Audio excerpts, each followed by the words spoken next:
Lahat yan ay nakatingin na sa 2028. Ngayon yung labanan. Ngayon siya mananalo o matatalo going into 2028. Not next year, not 26, not 2026, not 2027. Ang labanan ay ngayong 2025. Sana ma-realize niya yon. Wala nang maraming paligoy-ligoy pa. Diretso sa punto na. Maiksi lang ang komentaryo, pero diretso sa punto. Maraming kuro-kuro, may tiwali, may totoo. Dito, sa Puntong Diretso tayo. Punto Diretso. Okay, may iba tayo. Dito na tayo nga, na dito sa alignments na ito sa Senado. Pasukan nga natin tong issue na to. Kaya nga tama ka eh. Anong klaseng majority ito? Pag sinabi mong majority, in support sa administration. Pero, tingnan mo, sa SONA mismo, hindi atin si Bato, na part ng majority. Tama. Insulto yan sa administration, kay PBBM. Yung member ng majority, na supposed to be majority, sumusuporta sa administration, hindi aaten sa SONA, babastusin yung SONA. Ano yan? Pangalawa, si Marcoleta, member ng majority, alam naman natin kung sinong iimbestigahan yan. Mga kampo ni Marcos yan at ni Romualdez. Di ba? Kasi pro-Duterte yan si Marcoleta. So ngayon, ang tanong, papayagan ba ng Malacanang na ang majority sa Senado na kinikreate ni Cheese ay majority para sa Duterte? Dapat ang majority sa Senado pro-admin yan eh. Di ba? Pero wag mong kalimutan, attorney, yung mga Duterte ay bahagi ng majority nitong nakaraang 3 taon. Ang minority lang nitong nakaraang 3 taon ay si Risa at saka si Coco Pimentel. Diba? So, maunawaan mo nung unang taon. Dahil nung unang taon, buo pa yung unit team. Pero nung ikalawa at ikatlong taon, magkaaway na yung unit team eh. Pero bahagi pa rin ng majority yung mga Duterte. Bakit? Gusto nila yung perks of being in the majority. Gusto nila yung benepisyo in terms of resources, in terms of chairmanship ng being in the majority. Kaya itong mga magsasama-sama sa majority under the leadership of Senate President Cheese Escudero ay walang prinsipyo. Walang ganong klaseng batayan. Walang higher purpose. Walang vision. Ito ay sheer political, cynical calculation. Quid pro quo. Yan ba? Ngayon, gusto mo bang masama dyan sa majority na? Ha? Hayaan ba ng Malacanang ito? Hindi ba nila nakikita ito?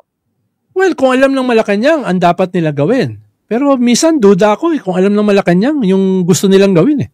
No? Ikaw ba, hindi ka nagdududa? yun na nga yung ano ko eh. Yun na yung madalas kong discussion dyan.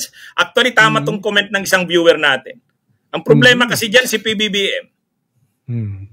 Kasi hindi niya, imagine niyo yan yung majority ng Senado, una, yung isang group, malamang sasama sa hindi pag-attend sa SONA, hindi lang yan si Bato, sasama yan si Padilla. Alam naman natin si Padilla, di ba? Sasama yan. So, pang-iinsulto yan sa presidente na member ng majority. Dapat dala-dala yan ni Cheese Escudero. At pangalawa, pag nagsimula na yung Senado na yan, Senate Blue Ribbon Committee ang iimbestigahan ay mga, actually sa atin walang problema na imbestigahan ang mga lahat ng dapat. Lahat. Ang problema, hindi iimbestigahan ni Marcoleta ang anomalya ng mga kampo ng Duterte. Yan yung problema sa kanya sa pagiging Senate Blue Ribbon eh. At ang problema niyan, tatamaan yan ang Marcos. Ngayon, hahayaan pa nila ni Marcos yan? At anong ano yan eh? Maalala natin, sinipa si Mig Zubiri bilang Senate President nung si Bato de la Rosa hinahayaan, pinabelo si Jonathan Morales yung pulburon video, di ba? Yung pulburon.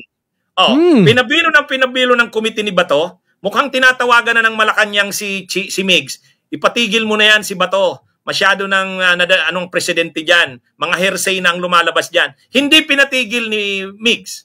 So anong nangyari? Sibak siya ngayon. Tanggal. Ito ngayon si Cheese, pag gumalaw na yan sila Marcoleta at ginamit na platform yung Blue Ribbon na yan para siraan ng administrasyon ni Marcos, tatawagan na naman yan si Chis Escudero. O, ngayon, delikado si Chis dyan. Posibleng hindi tatagal ang pagka-Senate President niya dyan. Kasi hindi naman papayag ang Malacanang na sa ganyan. Sa tingin ko, ito rin kasi ang problema nga dito sa Malacanang din eh. Maraming senador dyan na naghihintay naman yan kung anong sasabihin ng Malacanang. Halimbawa, yung magkapatid na Tulfo, kung sabihin ng Malacanang, wag kayo kay Chis, kasi kasama niyan yung Pro Duterte Black, susunod ang Malacanang dyan eh. Ang problema parang hindi nga gumagalaw ang Malacanang. Ito yung sinasabi natin na tinanong kita ni Tonald.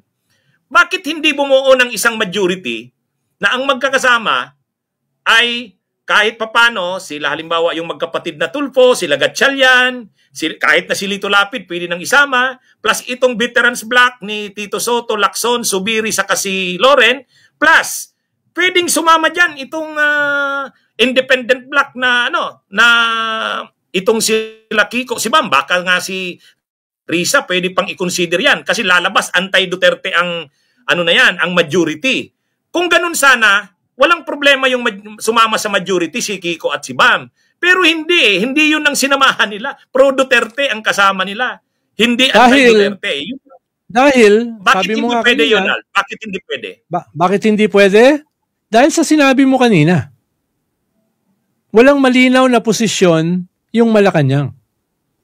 Walang malinaw na posisyon yung presidente. Yun yung dahilan. Diba? Yun yung dahilan. Halimbawa, nangyari kasi yung pagpalit kay Mig Subiri before the midterm elections. Ibig sabihin, kailangan pa ng mga senador si PBBM dahil tatakbo sila sa midterm eh.